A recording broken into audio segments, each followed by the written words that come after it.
It started with a number on a bill. I was checking our insurance portal one evening after work. Just routine stuff, tax prep, nothing emotional. Then I saw her name next to a repeated charge. Same pharmacy, same code, every month. I didn't recognize the medication, so I looked it up. Birth control pills. The same brand she swore she'd stopped taking. For a full minute, I just stared at the screen. February, March, April, May, June, July, August. 7 months, 7 months of lies. 7 months of her smiling and telling me to be patient.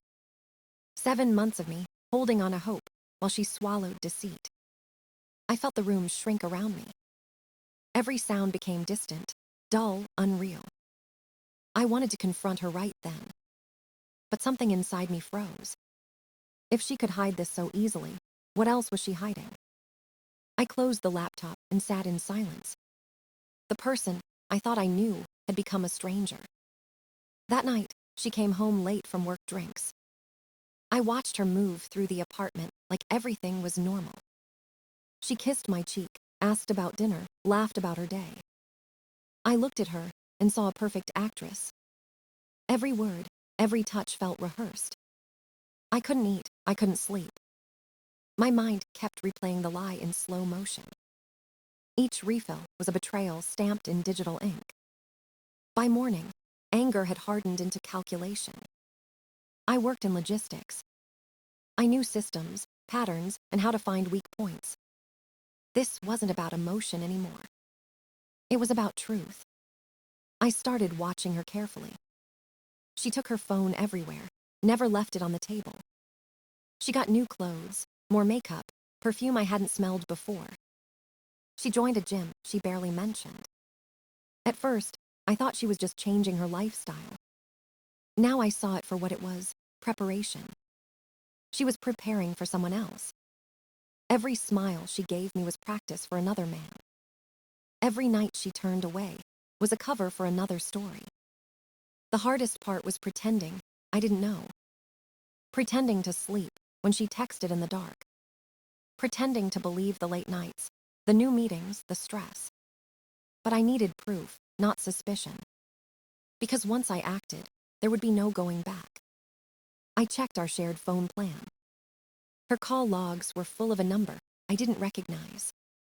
Texts at dawn, calls at midnight. Patterns that fit perfectly with her new, busy schedule. The truth was no longer a mystery. It was just waiting for confirmation. I copied the data, saved screenshots, built my quiet archive. Every secret she thought she had was now mine to expose. And as I closed my laptop that night, one thought echoed in my mind. She thought she could outsmart me. But she had no idea who she was playing with. I started paying attention to everything. The way Rachel checked her phone first thing every morning. The way she smiled at certain messages, a secret kind of smile. Her tone changed when she spoke to me, softer but distant. She began wearing heels to work, even on casual Fridays. She left home earlier, came back later, always with an excuse. Traffic, late meetings, client calls. But her eyes told a different story. There was a glow in them that wasn't for me anymore. I memorized her patterns like tracking a shipment. Departure, delay, destination. Something was moving behind the surface of our marriage. I followed her Instagram and saw the subtle changes. No photos of us for months. More selfies. More smiles that didn't reach her eyes. One day, she mentioned a new coworker, Dylan. She said he was just a manager, always busy, always helpful. The way she said his name made my stomach turn. I asked casual questions, but she brushed them off. Too quickly. Too defensive. That was the first real crack. Then came the confirmation. I was at a coffee shop near my office when someone called my name. It was Lauren, one of Rachel's coworkers. She looked nervous, like someone about to reveal a secret. We sat down, and she hesitated before speaking. Ethan, I don't know if I should say this, but I'd want to know. My heart was already sinking. Rachel's been spending a lot of time with Dylan, she said. They've been leaving events together, going out after work. I saw them in his car last week. They weren't being professional. The world tilted for a second. It wasn't shock anymore. It was confirmation. Lauren looked guilty, but I thanked her. She gave me one last look and whispered, "I'm sorry." When she left, I sat there with my coffee going cold. Every lie clicked into place like gears in a machine. The late nights, the perfume, the distance. Everything made sense now. I didn't feel rage, not yet. I felt precision. I was going to dismantle her lies the same way I dismantled systems at work. Step by step, piece by piece. When I got home, Rachel was already there, pretending to watch TV. She looked at me and smiled, that same empty smile. I smiled back, just as hollow. Inside, I was already gone. That night, I checked our family phone plan again. Dylan's number lit up the records like a beacon. Calls during lunch. Texts after midnight. The pattern was undeniable. The betrayal was complete. I didn't confront her. Not yet. Instead, I began writing everything down. Dates, times, conversations, proof. Because when the time came, I wouldn't yell. I wouldn't beg. I'd let the evidence speak for me. And when it did, Rachel's entire world would collapse. I started building an archive. I opened a new cloud account with a throwaway email and secured it with two-step verification. Every phone record, every EOB, every suspicious charge went into a folder labeled with dates. Screenshots of the prescription refills were first. Then came the call logs with Dylan's number, highlighted in every monthly export. I copied location, timestamps from the tablet's history, and matched them to hotel addresses. Each hotel stay had a time window that lined up with her excuses about traffic or client dinners. I created subfolders for witnesses and uploaded Paula's messages after I met her. I bought a small external hard drive and mirrored the cloud backups to make redundancy. I didn't want anything to vanish or be questioned later. Next, I needed someone inside Dylan's life. I found Emily through a few public photos and a nursing board listing. Her profile made it clear she was family-oriented and probably hurter than I could imagine. I messaged her simply, with restraint, offering only the facts I had and a plea to meet. She agreed, and we chose a neutral cafe halfway between our neighborhoods. When I handed her the folder on my tablet, her face crumpled and then hardened. She already suspected but lacked proof.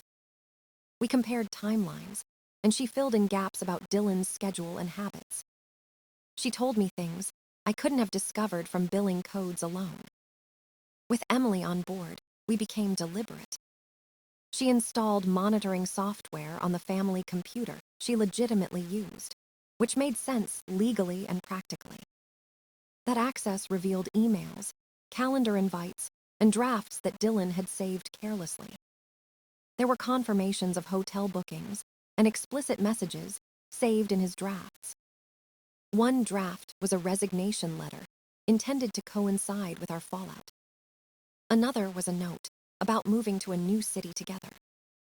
I printed copies and saved encrypted PDFs with timestamps. We coordinated next moves carefully. We agreed to never act impulsively and to document everything step by step. I consulted an attorney by email to understand what would hold up in court and human resources.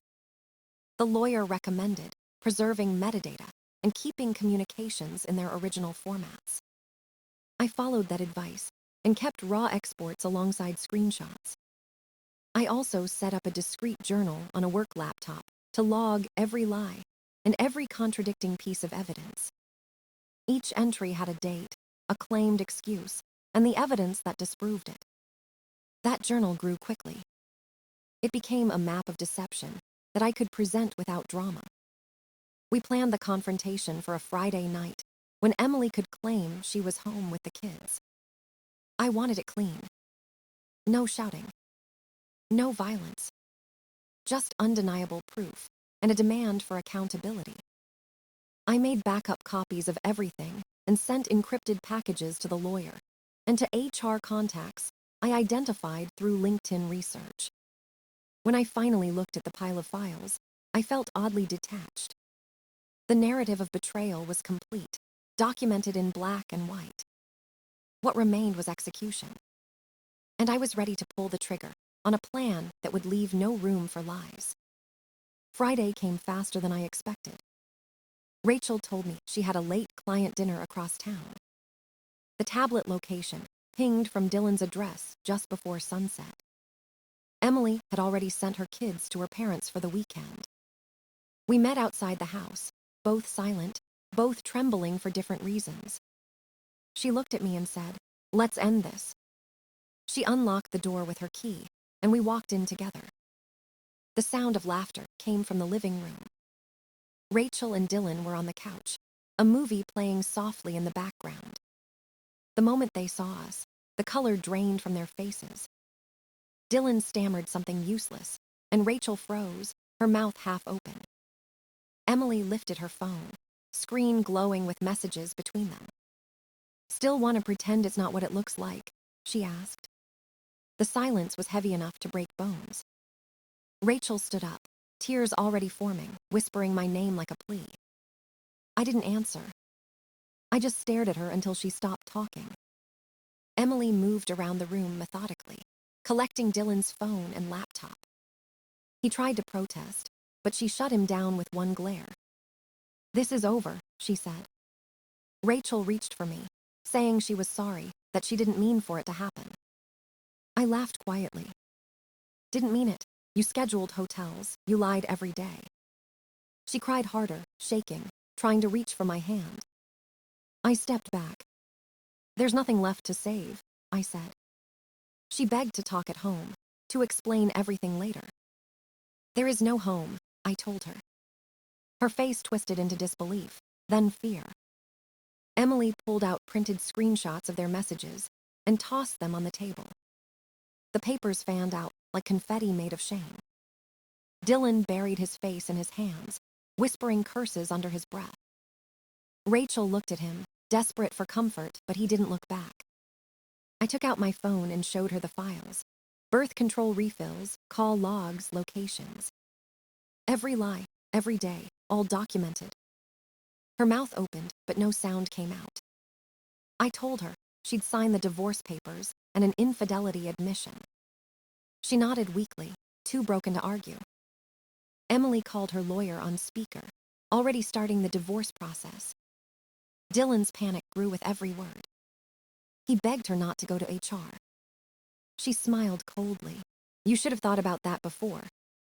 Rachel whispered, "You're really going to ruin my life over this." I looked at her and said, "You ruined it yourself. I'm just making sure it sticks." Her tears turned into anger, screaming that I was boring, unworthy, nothing. Those words hit like bullets, but I didn't flinch. She shouted again, voice cracking, "I'd rather be dead than carry your blood." That was the final cut. I looked at her, silent, then turned to leave. Behind me, Emily was still talking to her lawyer. Rachel called my name, but I kept walking. I didn't turn around. That chapter was already ashes. By Monday morning, everything had detonated. Emily and I sent the files to HR, each with proof attached. The messages, hotel bookings, call logs, undeniable. Within hours, both Rachel and Dylan were called into meetings. By noon, Dylan was escorted out of the building, his badge deactivated. Rachel was given a choice: resign quietly or face termination. She chose resignation, still clinging to the illusion of control. But the damage was already public. In their industry, word spreads like wildfire. 2 married coworkers caught in an affair that broke policy and trust. Clients heard. Coworkers whispered. Their careers imploded in days. Emily's lawyer sent the divorce papers that same afternoon. Dylan begged her to reconsider, but she was done. She had evidence, custody leverage, and righteous fury. Within weeks, his life unraveled, jobless, divorced, humiliated. Rachel tried, reaching out to Dylan for comfort. He ignored her calls, blocked her number, and disappeared. She called me too, leaving voicemails filled with apologies. I deleted everyone without listening. Her parents found out and were furious. Her father called me, apologizing for her actions, ashamed of her choices. Her mother cried, but couldn't defend her. They let her move back in, but the tension was obvious. She lost her car when she couldn't afford the payments. Then came the job rejections. Every company she applied to had heard the story. Corporate gossip moves faster than truth. Nobody wanted to risk hearing her. Her name had become a warning label. Meanwhile, I was moving forward. Work became my refuge. I poured everything into projects, late nights, precision. My boss noticed the change, focus, results, clarity. By December, I was promoted with a 15% raise. I moved into a new house with a small garden and quiet mornings. I started running, lost weight, and finally slept without nightmares. Friends reached out, some apologetic for not seeing the signs earlier. Most of them sided with me when they heard what she had done. Rachel's old friends faded away, embarrassed to be associated with her. Even the coworker who warned me said the office went wild when news broke. Rachel became the story people whispered about in elevators. She found a retail job eventually, barely enough to cover rent. She rented a small apartment in a rough part of town. Her social media went dark. No more perfect selfies, no more fake smiles. The woman who once boasted about her career now stood behind a counter folding clothes. Dylan's downfall was no better. Emily's lawyer stripped him bare, house, custody, and half his income. He moved into a one-bedroom apartment, seeing his kids twice a month. Both of them had gambled everything and lost spectacularly. And me. I didn't celebrate. I just breathed easier knowing justice had balance. It wasn't rage anymore. It was peace, cold, steady, and absolute. 6 months passed before I saw her again. It was a quiet Saturday afternoon, sunlight pouring through the garage door. I was sorting tools when I heard a car door shut outside. When I stepped out, Rachel was standing at the edge of my driveway. Her hair was dull, her clothes worn, her face pale and swollen from tears. She looked nothing like the woman who once left me. For a moment, she just stared, clutching her purse like a shield. "Ethan," she said softly, "please, can we talk?" I didn't answer, just waited. She started speaking fast, words tumbling over each other. "I made a mistake. I was stupid. I ruined everything." Her voice cracked, trembling under the weight of guilt. "I lost my job, my friends, my family. I have nothing." She stepped closer, eyes searching mine for mercy. "I just want to make things right. I miss us. I miss you." Her words echoed in the empty air like a song out of tune. I felt nothing. No hate. No love. Just silence. "You don't want to make it right," I said finally. "You just want someone to rescue you." That hit her hard. Tears streamed down her cheeks, her breath uneven. "I'm sorry for what I said, for everything. I didn't mean it." I nodded slowly. "You meant every word, Rachel. You just didn't expect consequences." She shook her head, begging now, desperate. "Please, Ethan, I'll do anything. Therapy, counseling, whatever you want." Her voice cracked again, lower this time, almost a whisper. "I still love you." I stepped back when she tried to touch me. "No, you don't," I said calmly. "You loved the comfort, the safety, the man who made your life easy." I took a deep breath. "The moment you thought you found better, you threw it all away." She covered her face, sobbing uncontrollably. The same woman who once sneered that she'd rather die than carry my blood now stood broken. I didn't feel satisfaction, only clarity. "You chose him," I said quietly. "You chose the lie. Now live with it." She looked up, eyes wide, red, pleading. "Don't do this. Don't walk away. I looked back toward the house, my voice steady. I already did, a long time ago. She kept crying, whispering apologies that meant nothing anymore. When I turned to go inside, she shouted, "You owe me something." I stopped, looked over my shoulder and said, "I owe you nothing." Her sobs followed me as I closed the garage door. Through the window, I saw her car idle for a few minutes, then drive away. That was the last time I saw her. I changed my number, blocked every contact, and told mutual friends not to mention her. Later, I heard she still worked retail, still lived alone. Dylan moved on, Emily remarried, and I kept moving forward. I met someone new, kind, grounded, honest. She wants a family someday, and so do I. Sometimes, when I remember Rachel, I feel no pain, only distance. She burned her world to the ground, and I learned how to live beyond the ashes. Life feels different now. Quieter, calmer, sharper. I wake up early, make coffee, and watch the sunrise without tension in my chest. The house is peaceful, filled with small sounds that mean stability, not silence. I no longer check phones or question smiles. Trust feels possible again. The woman I'm seeing, Megan, is gentle in a way that doesn't demand anything. She listens. She laughs softly, not like someone hiding secrets. We talk about the future, maybe kids, maybe a home somewhere quieter. Sometimes, late at night, I think of Rachel. Not with anger, but with distance, like remembering another lifetime.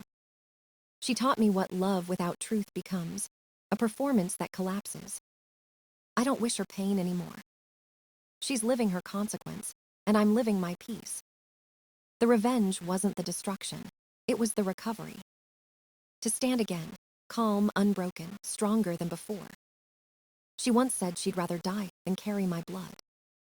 Now I carry something she never could, freedom. The story ended the day I chose myself. And that choice, I'd make again every single time.